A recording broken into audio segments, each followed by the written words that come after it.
사무엘상 30장입니다. 사무엘상 30장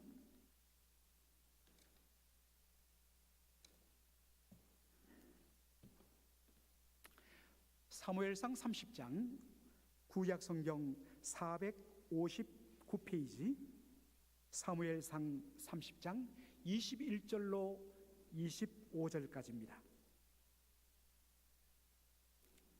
한 절씩 교독하도록 하죠.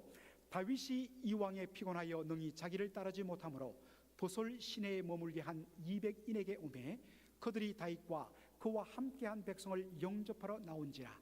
다윗이 그 백성에게 이르러 문안하매 다윗과 함께 갔던 자 중에 악한 자와 비류들이 다 가로되 그들이 우리와 함께 가지 아니하였은즉 우리가 도로 찾은 물건은 무엇이든지 그들에게 주지 말고 각 사람의 처자만 주어서 데리고 떠나가게 하라 하는지라.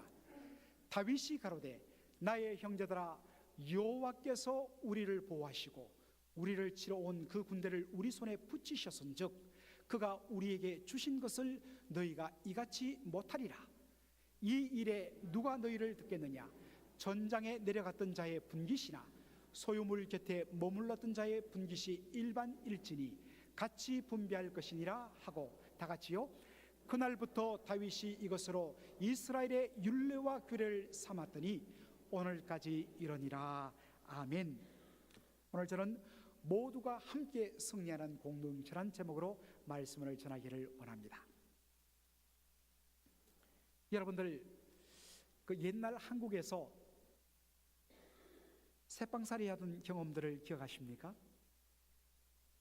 부모님께서 특별히 잘 사셔서 미리 집을 마련해 주셨으면 문제가 없겠지만 대부분은 결혼을 하면은 새집살이부터 그렇게 시작합니다.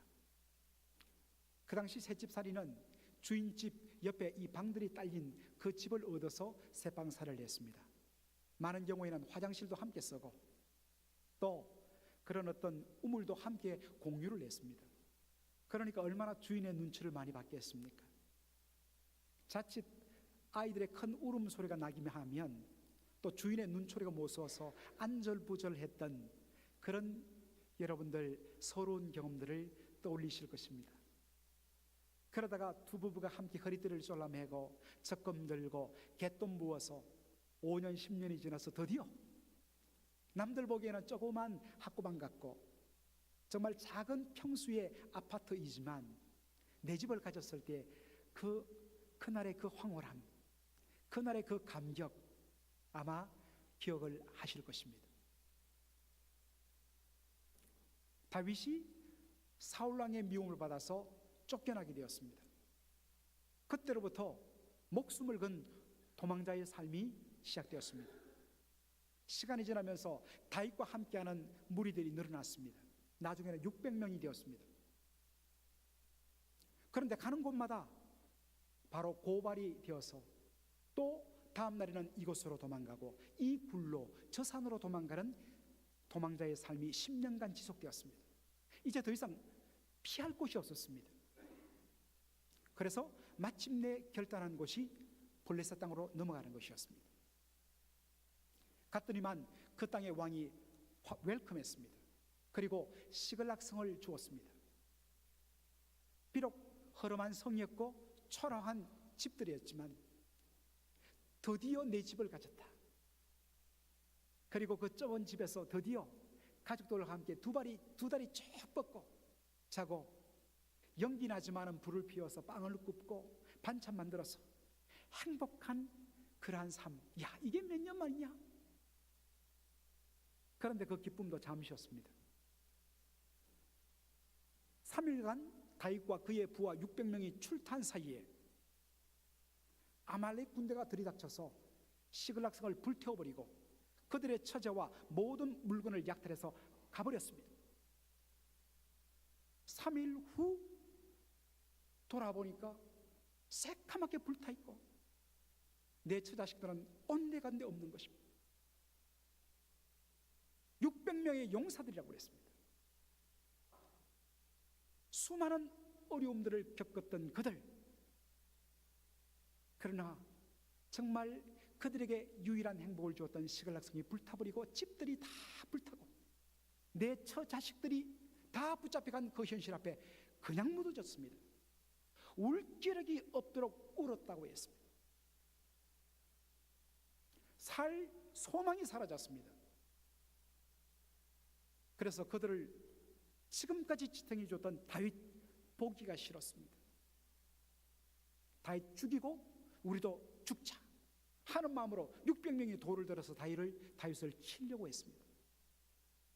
얼마나 다윗이 놀랐던지 성경에 보니까 6절에 다윗이 크게 군겁했다 했습니다. 이 군겁이란 말이 옴짝달싹할 수 없는 공정 상태에 빠지다는 뜻입니다. 다윗도 절망했습니다. 그런데 그 순간에 하나님께서 역사하셨습니다. 다윗에게 힘주시며 용기를 불어 넣어주셨습니다. 다시금 살 소망을 가지고 하나님 앞에 엎드려 기도했습니다. 그러더니 하나님의 음성이 들립니다. 따라가라. 따라가면 반드시 따라잡고 잃어버린 모든 것을 하나도 남김없이 되찾으리라. 아멘 하고 600명에게 도전을 줘서 함께 따라가기 시작했습니다. 그런데 이미 3일 길 동안 쉬지 않고 그들이 걸어왔기 때문에 조금 간 후에 그 중에 200명이 도저히 더 이상 갈 수 없는 처지가 되었습니다. 완전히 기진맥진했습니다. 그래서 하는 수 없이 그 200명을 남겨두고 나머지 400명과 더불어서 추격해서 마침내 아말렉 군대를 만났고 그들과 함께 싸워서 그들을 대피시키고 잃어버렸던 처자식들을 모두 다 구출하고 그리고 잃어버렸던 모든 물건들을 되찾고 그리고 아말렉 군대가 버리고 떠난 그 모든 전리품들을 다 챙겨서 돌아왔습니다. 그런데 문제는 이때부터 시작되었습니다.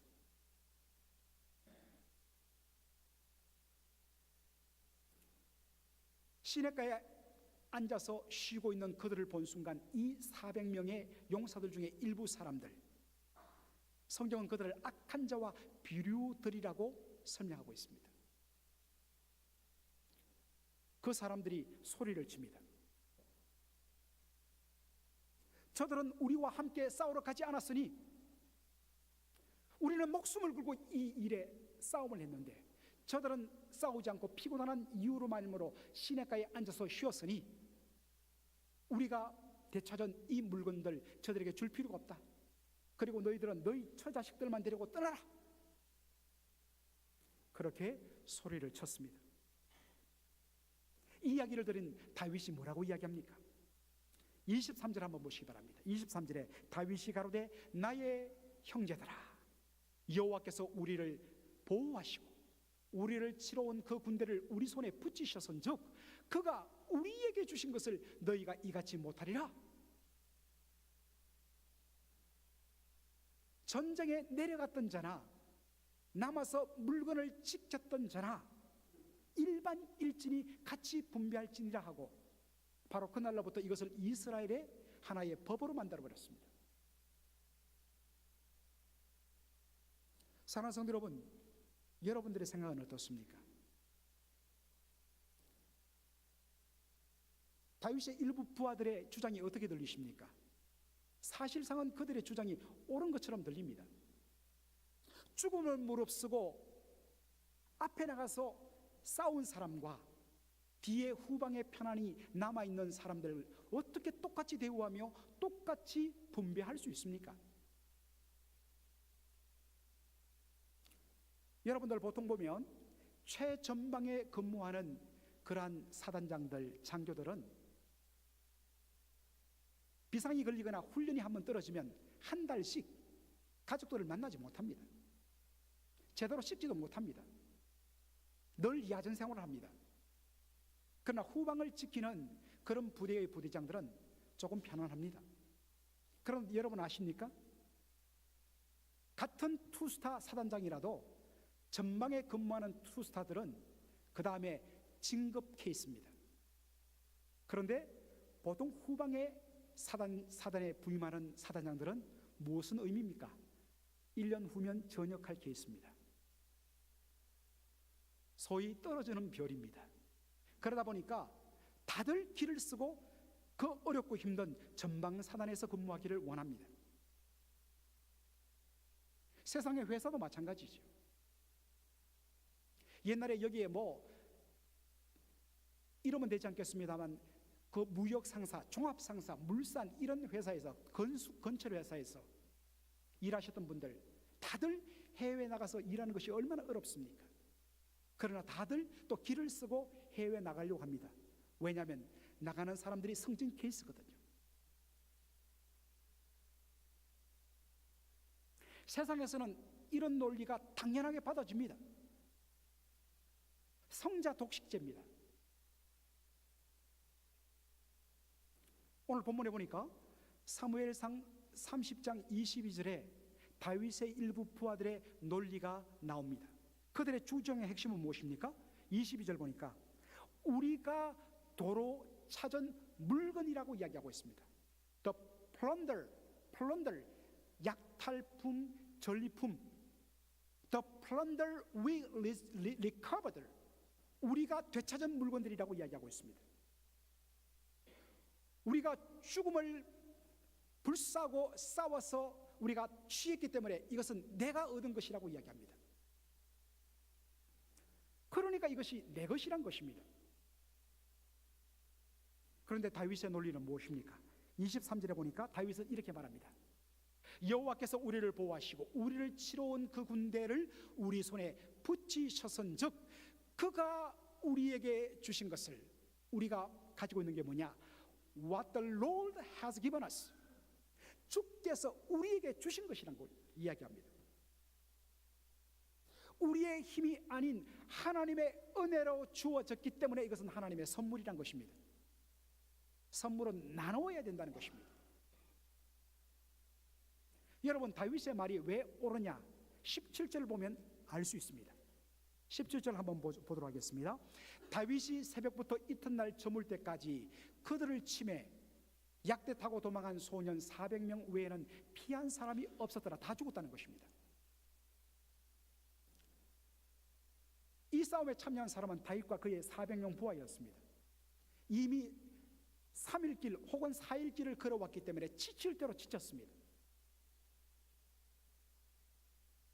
오늘 본문에 보니까 새벽부터 이튿날 저물 때까지 싸웠다 했습니다. 그런데 영어성을 보면 새벽이 아니라 twilight, 바로 해질녘, 황혼녘이라고 되어 있습니다. 해질녘부터 그 이튿날 해저물 때까지 만 24시간 싸웠습니다. 여러분 생각해 보십시오. 얼마나 아말렉 군대가 컸으면 하루 종일 24시간 동안 싸웠냐 하는 것입니다. 그리고 24시간 동안 목숨을 걸고 싸워서 대패를 시켰는데 목숨 걸고 도망친 아말렉 군대가 몇 명이라고 했습니까? 400명이라고 했습니다. 나머지는 다 죽었습니다. 그렇다면 다윗과 그의 부하 400명이 상대한 아말렉 군대의 숫자는 최소한 4,000명 이상, 10배, 20배가 넘었을 것입니다.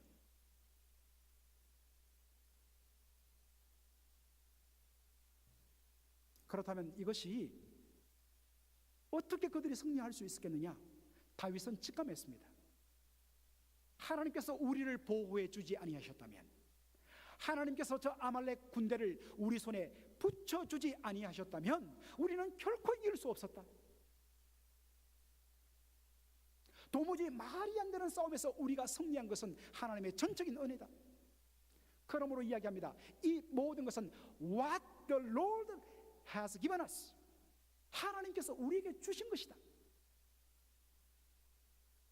우리의 힘이 아닌 하나님의 은혜와 능력으로, 하나님의 은혜로 주어진 선물인데 어찌 너희 힘으로 얻은 것처럼 내 것이라고 말할 수 있느냐?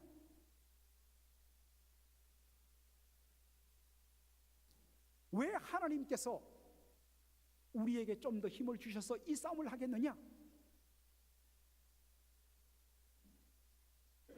힘이 없어서 함께하지 못하는 저 연약한 형제의 몫까지 감당하도록 하나님께서 힘을 더해 주셨다. 그러므로 이 얻은 절품은 힘이 없어 연약하여 지친 저 형제들과 함께 나누라는 것이 주님의 뜻이다. 이 사실을 놓쳐버리니까 우월감에 사로잡히고 함께하지 못하는 연약한 형제자매들을 무시하고 멸시하게 된 것이라는 것입니다. 사랑하는 성도 여러분, 초대교회 중에 고린도 교회가 있었습니다. 고린도 교회만큼 성령이 충만한 교회는 없었습니다. 그런데 고린도 교회만큼 많은 문제가 있는 교회도 없었습니다. 그 중에 심각한 문제의 하나가 뭐냐? 성령의 은사 때문에 생긴 문제였습니다. 여러분, 성령의 은사는 얼마나 귀한지 모릅니다. 그래서 사도 바울은 사모하라고 그랬습니다. 그런데 이 귀한 은사가 왜 교회의 문제를 일으켰느냐? 그것은 은사를 주신 하나님의 목적을 망각하고 그것을 잘못 사용했기 때문입니다. 은사가 문제가 아니라 그 주신 이유와 의도와 목적을 잘못 사용했기 때문에 문제가 되었다는 것입니다. 여러분들, 하나님께서 은사를 주신 목적이 뭐라고 이야기하고 계십니까? 고린도전서 12장 7절에 이렇게 나와 있습니다. 각 사람에게 성령의 나타남을 주심은 유익하게 하려 하심이라. Given for the common good. 모든 사람들 공공의 선을 위해서 주신 것이다.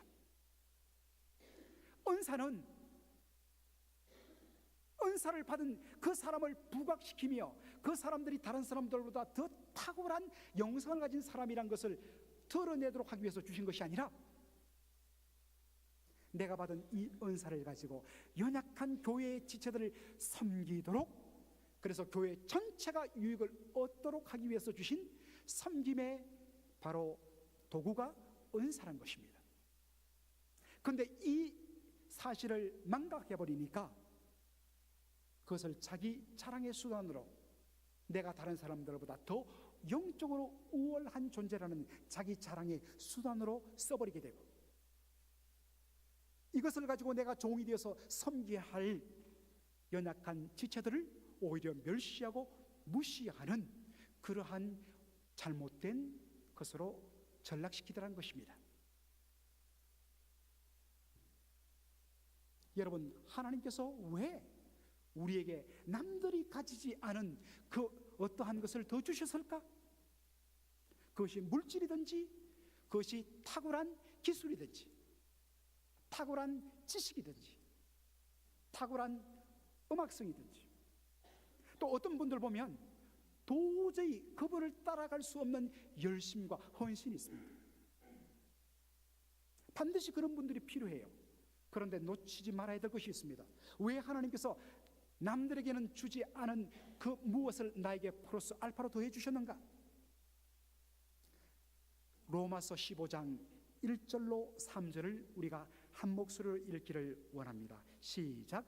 우리 강한 자가 마땅히 연약한 자의 약점을 담당하고 자기를 기쁘게 하지 아니할 것이라. 우리 각 사람이 이웃을 기쁘게 하되 선을 이루고 덕을 세우도록 할지니라. 3절에 그리스도께서도 자기를 기쁘게 하지 아니하셨나니. 아멘. 하나님께서 왜 나에게 강한 믿음을 주셨는가? 왜 다른 사람에게 없는 그 무엇을 나에게 더해 주셨는가? 그것은 자기를 기쁘게 하도록, 자기를 자랑하도록, 자기를 과시하도록 주신 것이 아니라 연약한 형제자매들을 섬기도록, 그들을 세우도록, 그것을 통해서 그들이 기쁨을 누리도록 하기 위해서 나에게 주셨다는 것입니다. 이것을 망각하고 자기를 기쁘게 하는 데 사용해버리니까 문제가 생긴 것입니다. 이 일에 모범을 보이신 분이 누구냐? 우리 주 예수님이라는 것입니다. 여러분, 예수님의 십자가 죽음으로 우리는 구원을 얻었습니다. 죄사함을 얻었습니다. 그리고 하나님의 자녀가 되는 권세를 우리가 받았습니다. 여러분, 하나님의 자녀됨의 권세가 뭘까요? 지금부터 2000년 전 1세기 사람들은 자녀의 권세, 권리하면 딱 떠오르는 것이 있었습니다. 하나님의 자녀가 누구인가? 여러 가지로 설명할 수 있지만 하나님의 자녀 하면 하나님의 모든 것을 상속받는 상속자라는 그런 의미입니다.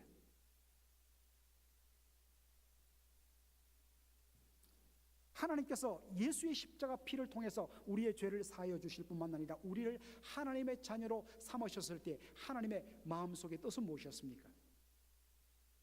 하나님의 자녀니까 하나님 나라의 아버지의 모든 것을 상속하는 상속자가 되게 하는 것이 하나님의 뜻입니다. 이 하나님의 뜻을 기쁘시게 하기 위해서 예수님이 십자가 달려 죽었습니다. 여러분, 예수님의 십자가에는 뭐가 포함되어 있냐면 예수님 홀로 누려야 할 이 아들의 주의 이름을 나누어야 합니다. 하나님의 유일하신 아들로서 예수님만이 누려야 할 하나님의 아버지의 모든 것을 상속할 이 상속권을 우리와 함께 나누어야 합니다. 이것이 예수님의 십자가 죽음에 담긴 의미입니다. 예수님은 히브리서 12장에 그 앞에 있는 즐거움을 바라보시면서 십자가를 기꺼이 지셨다 했습니다. 당신만이 누릴 수 있는 이 특권을 기꺼이 우리를 위하여서 함께 나눠주시기 위해서 십자가를 지셨습니다. 이게 우리가 받은 십자가의 은혜입니다. 그러므로 십자가 구원을 받은 하나님의 자녀가 된 우리에게 반드시 동시에 요구되는 것이 무엇입니까? 거저 받았으니 거저 주라는 것입니다. 예수님 어떤 분이셨습니까? 제가 우리 교회 이번에 첫 번째 신방하면서 그 신방하는 가정에게 함께 나눈 말씀이 바로 이것입니다. 예수님은 영원토록 부유하신 분이셨는데 그분이 당신의 그 부유함을 다 내려놓으시고 사람의 몸을 입고 이 땅에 내려오셔서 철두철미하게 가난하게 되시고 다 비우신 그 까닭은 그의 가난하심을 통해서 완전히 영적으로 파산된 우리를 부유케 하기 위해서 당신의 부유함을 내려놓으셨다. 그런 삶 우리가 살아야 된다.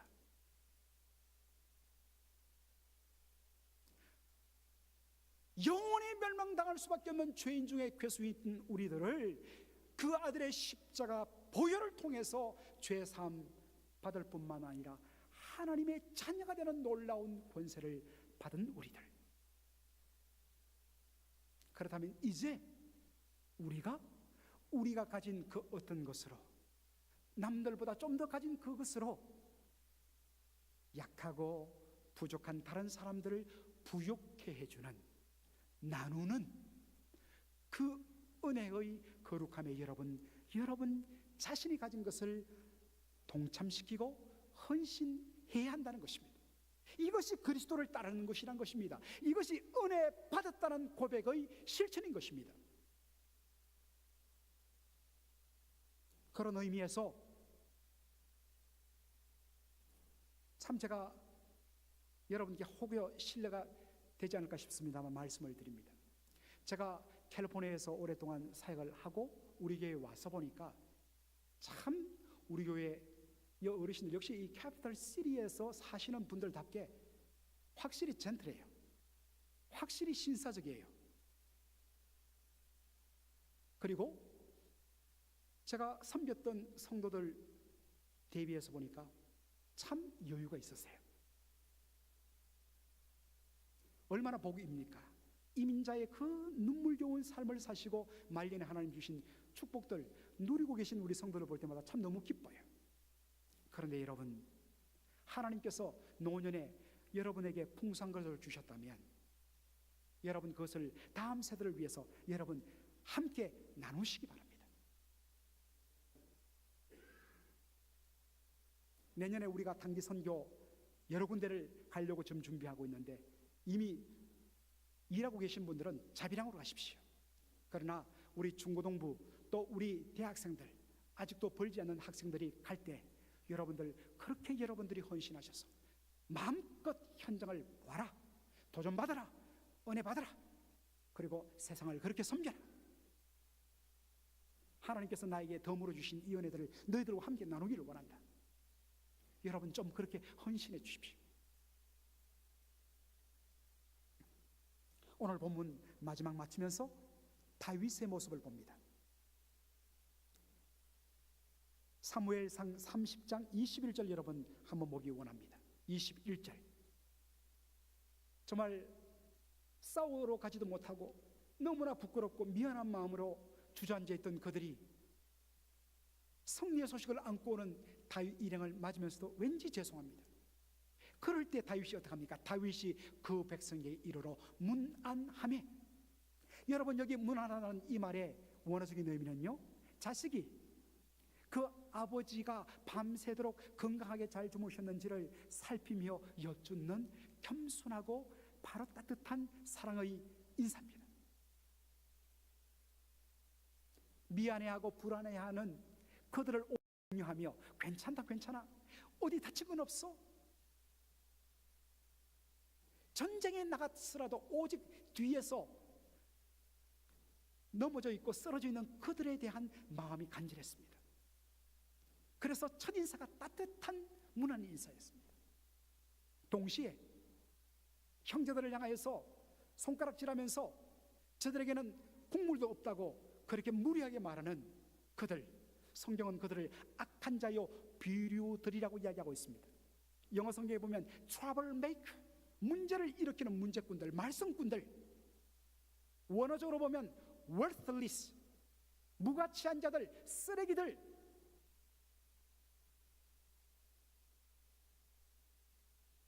그 트러블 메이커를 향하여서 다윗이 뭐라고 이야기합니까? 그들을 향하여서 23절에 My brothers, 내 형제들아. 그들은 어떤 의미에서 도무지 다윗의 군대의 용사에 그 자격이 없는, 너무나 품이 없는 자들입니다. 그런데 그들을 기꺼이 형제로 받아들입니다. 이들을 함께 품고 그들을 동역자로 함께 붙들고 나갑니다. 마침내 그들이 은혜 받고 변화되어서 나중에 다윗 왕국의 기둥 같은 존재들로 나라를 세우는 데 헌신을 합니다.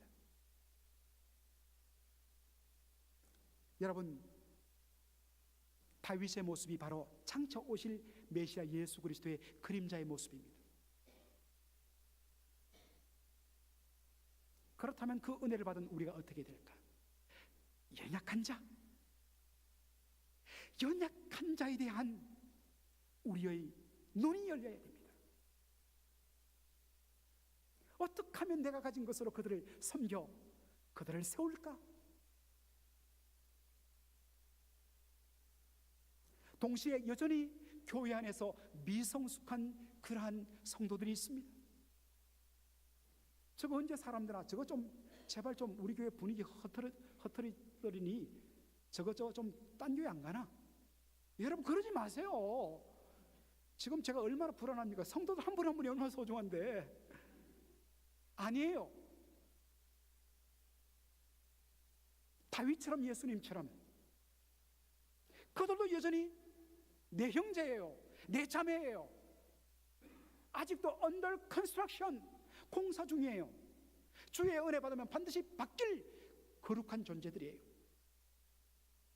포기할 수 없어. 함께 가자. 품어주고 감싸 안았어. 정말 내년에, 후내년에 5년이 지고 10년이 지났을 때 변화되는 우리 맥걸린 한인 장로교회, 그들이 기둥 같은 인물로 변화되어서 교회를 섬기는 그 모습, 생각만 해도 여러분들 가슴이 떨리지 않습니까? 다윗처럼, 예수님처럼 우리도 그렇게 사시는 저와 여러분 되기를 주의 이름으로 축원합니다. 아멘. 기도하겠습니다.